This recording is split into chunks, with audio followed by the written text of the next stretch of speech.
எப்பயுமே இட்லி மீந்து போச்சுன்னா இட்லி உப்புமா தான் செய்வோம். அப்படி இல்லாமல் இந்த மாதிரி டிஃப்ரெண்ட்டான ரெசிபியை உங்கள் வீட்டில் இருக்கிற குழந்தைங்களுக்கு செஞ்சு கொடுத்தீங்கன்னா ரொம்பவே பிடிக்கும். ஈஸியாகவும் செய்யலாம், டேஸ்ட்டாகவும் இருக்கும். எப்படி செய்கிறதுன்னு பார்க்கலாம். Welcome to mister Rajeesh. இன்னைக்கு நான் இந்த சைஸில் 4 இட்லி எடுத்திருக்கேன்.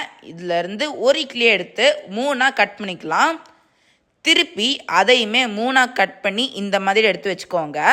அடுத்தது ஒரு கடாயை எடுத்து இட்லியை பொரிக்கிற அளவுக்கு எண்ணெயை ஊற்றிக்கோங்க. இப்போ நம்ம எடுத்து வச்சுருக்கிற இட்லியை ஒன்று ஒன்றா எண்ணெய்க்குள்ளார போட்டு நல்லா மொறுன்னு வறுத்து எடுத்துக்கோங்க இந்த மாதிரி. அடுத்ததாக ஒரு கடாயை வச்சு 2 குழிக்கரண்டி அளவுக்கு எண்ணெயை ஊற்றிக்கோங்க. 1 டேபிள் ஸ்பூன் சீரகத்தை ஆட் பண்ணிக்கோங்க. அடுத்ததாக 10 கருவேப்பிலையை போட்டுக்கோங்க. பச்சை மிளகாயை நல்லா நறுக்கி உள்ளார போட்டுக்கோங்க. நல்லா வதக்கிக்கோங்க. ஒரு வெங்காயத்தை சின்ன சின்ன பீஸாக கட் பண்ணி போட்டுக்கோங்க. அதையும் நல்லா வதக்கி விட்டுக்கோங்க. இப்போ ஒரு மீடியம் சைஸ் தக்காளியை எடுத்து குட்டி குட்டி பீஸாக கட் பண்ணி கடாயில் போட்டு நல்லா வதக்கி எடுத்துக்கோங்க. இப்போ காரத்துக்காக 1 டேபிள் ஸ்பூன் மிளகாத்தூளை போட்டுக்கோங்க. 1 டேபிள் ஸ்பூன் கொத்தமல்லி தூளையும் போட்டுக்கோங்க. போட்டு நல்லா வதக்கி விட்டுக்கோங்க. இப்போ கரண்டியை வச்சு நல்லா மசிச்சு விட்டுக்கோங்க இந்த மாதிரி. Soya sauce 2 tablespoon add பண்ணிக்கோங்க. அதையும் நல்லா கலந்து விட்டுக்கோங்க. அதுக்கப்புறமா தேவையான அளவு உப்பு சேர்த்துக்கோங்க.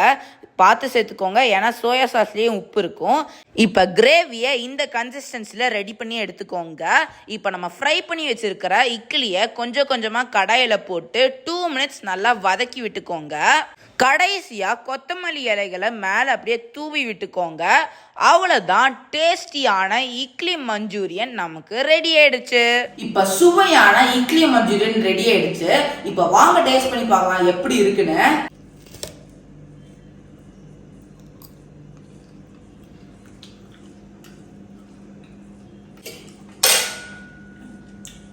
சூப்பரா இருக்குங்க டேஸ்ட்.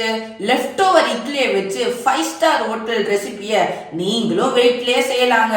உங்க வீட்டுல இருக்கிற குழந்தைங்களுக்கு ரொம்ப பிடிக்கும், கண்டிப்பா செஞ்சு தாங்க. இதே மாதிரி இன்னொரு இன்ட்ரெஸ்டிங்கான வீடியோல உங்க எல்லாத்தையும் பாக்குறேன். அது வரைக்கும் பாய்.